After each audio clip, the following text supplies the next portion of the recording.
Hi, we're Tom and AJ from Speaking from Source, and this is some everyday wisdom from the guides.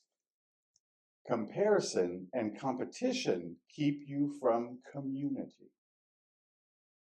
We see comparison and competition all around us, from keeping up with fashion and the latest social media trends, to studying and learning the skills we need to be the ideal candidate for that career we've always wanted.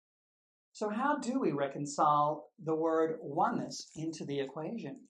We don't often think beyond the general term oneness and may not have visualized what our world might look like and feel like when we ascend to that reality. But when the guides speak of oneness, they present the vision of humanity living as a conscious, cooperative community of interdependent beings who think of the collective over individual desires and who consider the good of the whole. It's a delightful vision worth holding on to as we move into fifth dimensional reality, where we view our lives through both the physical and the spiritual realm. But, as the guides often like to say, ascension towards oneness isn't something that happens to us, but something that happens through us. In other words, we each have a choice to grow our consciousness of our fellow humans and all other living beings toward the spiritual perspectives of cooperation, appreciation, and singularity.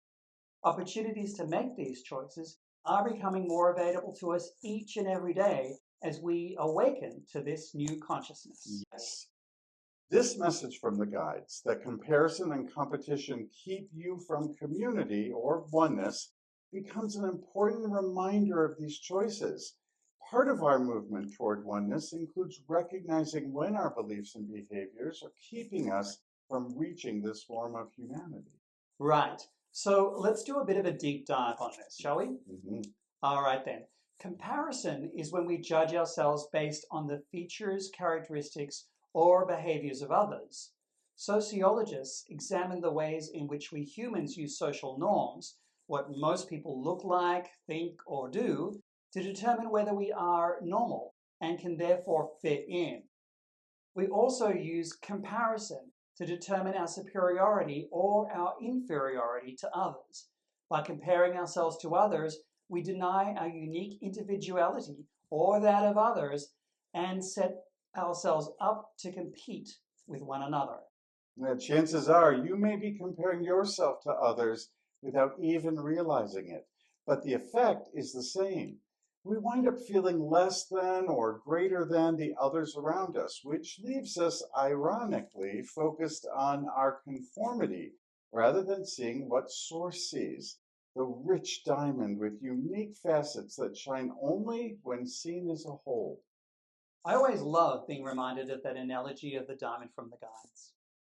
But competition has become a mainstay of human culture, serving as the foundation of many of our thoughts and behaviors, from sports to politics.